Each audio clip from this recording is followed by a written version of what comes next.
Bismillahirrahmanirrahim. Assalamualaikum warahmatullahi wabarakatuh. Perkenalkan, nama saya Wina Warniati, NIM J1B091111. Di sini saya akan menjelaskan tentang siklus karbon, di mana siklus karbon adalah yaitu proses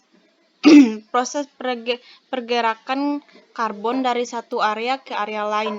Karbon ini memiliki peran penting bagi kehidupan ekosistem di bumi. Siklus karbon juga adalah siklus biogeokimia di mana karbon dipertukarkan antara biosfer, geosfer, hidrosfer, dan atmosfer bumi atau objek astronomis lainnya. Bisa jadi memiliki siklus karbon yang hampir sama meskipun hingga kini belum diketahui. Dalam siklus ini terdapat 4 reservoir karbon utama yang dihubungkan oleh jalur pertukaran. Reservoir tersebut adalah atmosfer, biosfer,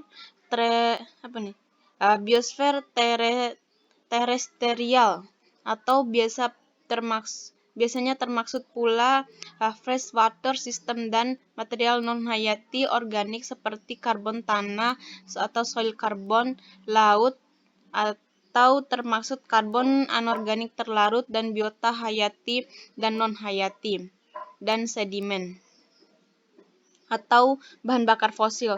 Pergerakan tahuan karbon, pertukaran karbon antara reservoir terjadi karena proses-proses kimia, fisika, geologi, dan biologi yang bermacam-macam.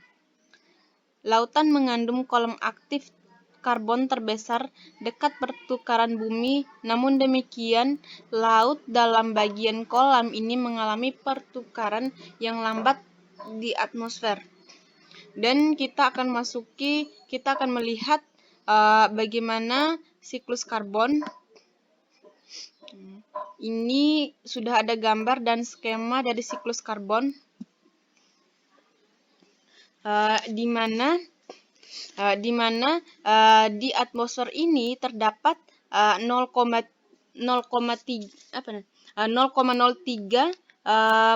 CO2 mengandung CO2 sebesar 0,03%. Asal-usul dari CO2 dari udara ini bersumber dari respirasi dari manusia, hewan, asap pabrik, dan erupsi vulkanik, di mana karbon dioksida yang terdapat di udara ini digunakan oleh tumbuhan sebagai fotosintesis. Di sini ada respirasi dan fotosintesis, ada pertukaran, ada yang keluar dan ada juga yang masuk. Dan hasil fotosintesis ini akan dikembalikan lagi kepada manusia dan hewan gitu. Ini akan kembali lagi kepada manusia dan hewan yang akan digunakan oleh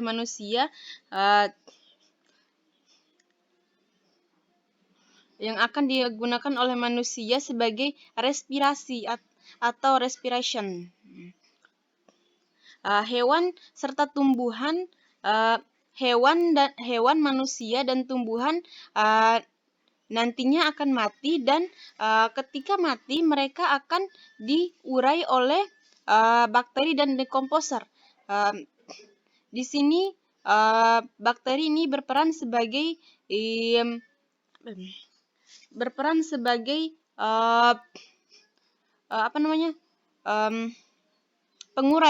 pengurai dari ketika hewan, manusia, dan tumbuhan ini mati, maka akan diurai oleh bakteri dan dekomposer ini gitu.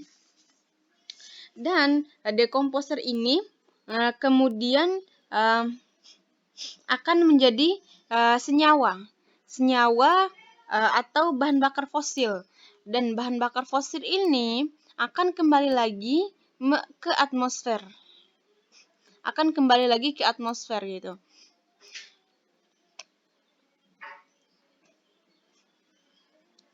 Akan kembali lagi ke atmosfer. Dan di sini bisa kita simpulkan bahwa antara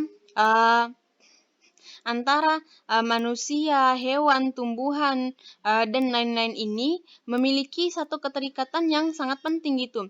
Apabila satu saja, misalnya hewan, tidak ada dalam peran ini, maka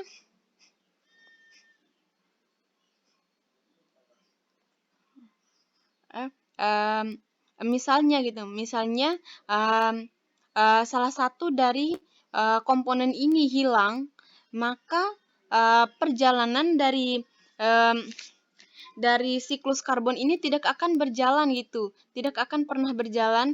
Misalnya gitu, misalnya dekomposer atau bakteri ini tidak ada, maka tidak ada yang mengurai, tidak ada yang mengurai antara manusia, hewan, dan tumbuhan tumbuhan yang ketika matinya kan, yang awalnya mereka di um, diurai oleh bakteri. Ketika bakteri tidak ada, maka tidak ada penguraian, dan ketika tidak ada penguraian, maka tidak ada bahan bakar fosil dan tidak akan kembali lagi ke atmosfer. Dan di sini bisa dan di sini kita bisa katakan bahwa ini adalah bahwa ketika salah satu komponen ini tidak ada, maka tidak akan terjadi siklus karbon gitu. Dan kita bisa lihat di bawah sini ada skemanya. Kita akan lebih paham dengan melihat skema ini. Ini skemanya. Mungkin itu saja yang bisa saya sampaikan. Mohon maaf jika ada kesalahan. Wabillahi taufik wal hidayah. Wassalamualaikum warahmatullahi wabarakatuh.